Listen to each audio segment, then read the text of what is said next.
بسم الله الرحمن الرحیم. الحمد لله رب العالمین. الحمد، حمد به معنای ستایش کردن یک انسان است یا یک موجود بر عملی یا صفتی که از روی اختیار از او سر میزنه. اگر خصوصیتی باشه در کسی که اختیاری او نباشه، اون رو نمیگن حمد کرد، گفته میشه مدح کرد. مثلا زیبایی کسی رو بخواهیم ما تعریف کنیم، در عربی گفته نمیشه حمد شد یا حمد کرد زیبایی او رو، اما شجاعت کسی رو میشه حمد کرد، یا بخشندگی کسی رو میشه حمد کرد، کار نیک کسی رو میشه حمد کرد، یا صفتی که او به اختیار خود در خود به وجود آورده. با مدح بنابراین متفاوته. مدح تعریف کردن، حمد هم نوعی تعریف کردنه. در فارسی کلمه‌ای که حمد رو با این معنا نشان بده ما پیدا نمی کنیم، یعنی من پیدا نکردم. اگر شماها برخورد کردید میتونید بعداً تذکر بدید. ستایش میتوانه معنای حمد باشه، اما ستایش شامل معنای مدح هم هست. مدح هم ستایش معنا میشه، در حالی که گفتیم مدح با حمد متفاوته. بنده در گذشته که معنا میکردم میگفتم سپاس و ستایش، یا ستایش و سپاس، هر دو رو با هم می آوردیم که هم معنای مدح هم معنای شکر وقتی با هم جمع بشه میتوانه معنای حمد رو نشان بده. ولی چون محدود هستیم از جهت این لغت، ناگزیر ستایش رو به کار میبریم. الحمدو یعنی همه ستایش ها. الف و لام، الف و لام جنسه یا الف و لام استغراقه. الف و لام جنس یعنی اونچه که الف و لام بر او داخل شده جنسش مورد نظره، پس میشه الحمدو یعنی جنس حمد، طبیعت حمد. اگر الف و لام استغراق باشه یعنی اونچه که الف و لام بر او داخل شده همه افرادش مورد نظره. بنابراین الحمدو یعنی همه حمدها و ستایشها و ثناها. الحمدو همه حمدها و ستایشها لله، متعلق است به خدا. اونچه که این جمله با همین مقدار تنبه و توجه به ما میفهمانه این است که همه نیکی ها، همه زیبایی ها، همه چیزهایی که می شود اونها رو حمد کرد متعلق به خداست، از سوی خداست. الحمدو لله، طبیعت حمد و ستایش و سپاس و ثنای ناشی از شکر متعلق به خداست. الحمدو لله رب العالمین. کلمه رب العالمین در حکم استدلالی است برای الحمدلله. چرا همه حمدها متعلق به خداست؟ زیرا که خدا رب العالمین است. رب به معانی گوناگونی میاد، یا اگر درست‌تر بگیم مشتمل بر معانی گوناگونی است. رب به معنای مدبر و گرداننده است. رب چیزی یعنی اون کسی که تدبیر این چیز در دست اوست، گرداننده این چیز اوست، سیاستگزار و سیاستگزار به معنای عمل کننده به سیاست، سیاستگزار با دال زال و سیاستگزار با رازا، سیاستگزار اون شی اوست. و به این معنا در فارسی اگر بخواهیم معادلی برای رب پیدا کنیم میشه کردگار. همچنین پرورش دهنده، رشد دهنده، افزایش دهنده، رب به این معنا هم میاد. به این معنا اگر بخواهیم رب رو به فارسی ترجمه کنیم میشه پروردگار. همچنین به معنای مالک و صاحب، رب البیت یعنی صاحب بیت، مالک بیت. به این معنا اگر بخواهیم رب رو معنا کنیم میشه خداوند، خداوندگار. خداوند بستان نظر کرد و دید یعنی صاحب بستان. در فارسی خداوند یعنی مالک، صاحب اختیار. پس رب رو هم میشه به معنای کردگار، هم میشه به معنای پروردگار و هم میشه به معنای خداوندگار در فارسی معنا کرد. اما کلمه رب مشتمل بر همه معانی که در این سه کلمه وجود داره. پس رب یعنی پرورش دهنده، گرداننده، تدبیر کننده، مالک و صاحب. خب رب العالمین، رب عالمها. عالمین جمع عالمه. عالم یعنی هر مجموعه هماهنگ و دارای جهت واحد و خصوصیت واحد، این رو میگن عالم.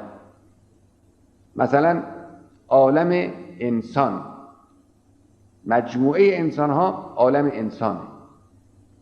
عالم حیوان، عالم جماد، خصوصیات مشترکی دارن همه جمادها. وقتی میگیم عالم جماد به اون مجموعه خصوصیات اشاره میکنیم.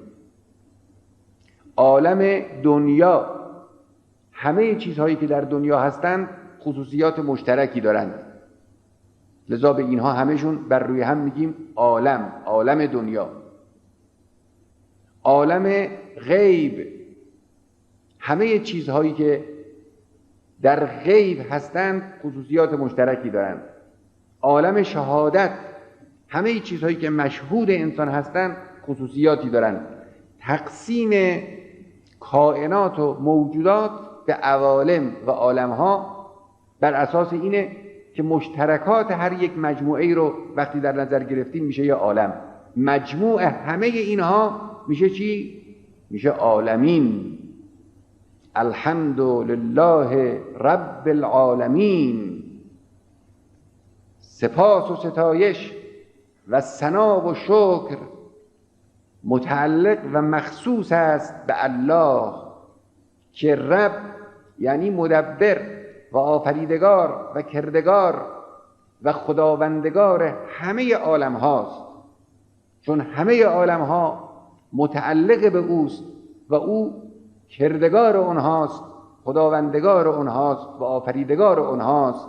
پس همه سپاس ها و همه ستایش هایی که از هر یک از موجودات عوالم ناشی بشه متعلق به اوست، چون خیرات متعلق به اوست.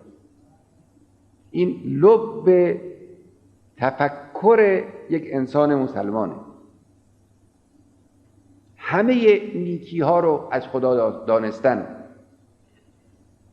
همه چیز رو متعلق به خدا دانستن، خود را هم متعلق به خدا دانستن. همه سپاس ها و ستایش ها و تمجید ها رو و ثناها را هم مخصوص خدا دانستن و همه چیز رو با خدا سنجیدن. این اون پایه و قاعده اساسی فکر اسلامی است و عقیده اسلامی. اینه که یک انسان رو فداکار میکنه، اینه که یک انسان رو از خود بیرون میبره، از زندان محدود فردیت رها میکنه، از زندان مادیگری نجات میده، دلبستگی های او رو از حقارت دلبستگی های انسان های مادی فراتر میبره، متعلق به خداست. به قول اقبال هر ملک ماست که ملک خدای ماست. هر چیزی که مال خداست مال ماست، ما هم مال خداییم. ما برای هدفهای خدا هستیم. انا لله و انا الیه راجعون. این اون مفهوم الحمدلله رب العالمین، پایه همه احساسات و تفکرات و هدفها و آرمانها و تلاشهای اسلامی همینه. خب پس الحمدلله رب العالمین ترجمه فارسیش اینجوری میشه: ستایش از آن خداست، پروردگار جهانها یا کردگار جهانها یا خداوندگار جهانها. جهانیان که گفته میشه معنای دقیق و کاملی نیست. جهانها، عالمین رو اگر جهانیان گرفتیم، اولا عالمین شاید تعبیر درستی نباشه، عالمیین باید باشه. ثانیاً اون گسترش معنا رو دیگه نخواهد داشت، محدود خواهد شد. یعنی انسان‌هایی که در این عالم هستن عالمین نیم به اون معنا. اما عالمین رو به معنی جهانها میگیریم که گردونها و گیتی هاست ملک اون جهانی را. شعر پروین اعتصامی: چراغ روشن جان را مکن در حس تن پنهان، اگر زین خاکدان پس روزی بر پری بینی که گردونها و گیتی هاست ملک اون جهانی را. ملک اون جهانی منظور قیامت و آخرت نیست ها، یعنی ورای این حصار مادیگری محدودی که جسم شما و خواستهای حقیر و کوچک شخصی دور شما کشیده. از این که خارج بشید عالم ها هست و خدای همه این عالم ها خداست. خب بعد از اون بلافاصله الرحمن الرحیم، باز بخشنده بخشایشگر، صفت دیگری برای الله. اینجا تکرار شده، هم در بسم الله آمده بود هم در اینجا آمده. می توانیم بگیم این تکرار از این جهت مانعی نداره که بسم الله یک صیغه جداگانه است، یک عبارت جداگانه است، مال همه سوره هاست، در اول همه سخن هاست. بنابراین الرحمن الرحیم در بسم الله یک حکایت جداگانه است. در خود سوره حمد بعد از بسم الله هم این صفت آمده برای تفهیم معارفی که در کلمه الرحمن و الرحیم هست که اشاره کردیم. می توانیم هم بگیم نه، الرحمن الرحیم در بسم الله از دیدگاهی مورد توجه بود و در اینجا از دیدگاه دیگری. در اونجا الله را با صفت رحمان و رحیم، دارنده رحمت همگانی و دارنده رحمت ویژه همیشگی توصیف کردیم برای اینکه صفت خداوند رو بیان کرده باشه. اما در اینجا که میگیم الرحمن الرحیم بعد از کلمه رب العالمین، این برای این است که جهت ربوبیت الهی رو بیان کرده باشیم. خدا که رب العالمین است یعنی پرورش دهنده است، رشد دهنده است، تربیت کننده است و پیش برنده است. در چه جهتی خدای متعال پرورش می‌دهد؟ در چه جهتی انسان‌ها و موجودات رو رشد می‌دهد؟ یا خداوندگاری عالم و کردگاری عالم نسبت به موجودات در چه جهتی و دارای چه مضمونی است؟ پاسخ این است که دارای مضمون رحمت. رشد میدهد انسانها رو در جهت رحمت، هدایت میکند در جهت رحمت، امور آنها رو اداره میکند و تدبیر میکند در جهت رحمت. از رحمت آمدند و به رحمت روند خلق، این است سر عشق که حیران کند عقول. رحمت هدف و جهت خلقت انسان و هدایت انسان و تربیت انسان و تدبیر امور انسان و دیگر موجوداته. پس الرحمن الرحیم یک بار دیگه اینجا ذکر شده برای افاده این مقصود. الرحمن الرحیم. بعد میرسیم به جمله مالک یوم الدین که 45 دقیقه ما تمام شد. میگذاریم مالک یوم الدین رو با بقیه آیات سوره برای جلسه بعد. انشاءالله موفق باشید. و السلام علیکم و رحمت الله و برکاته.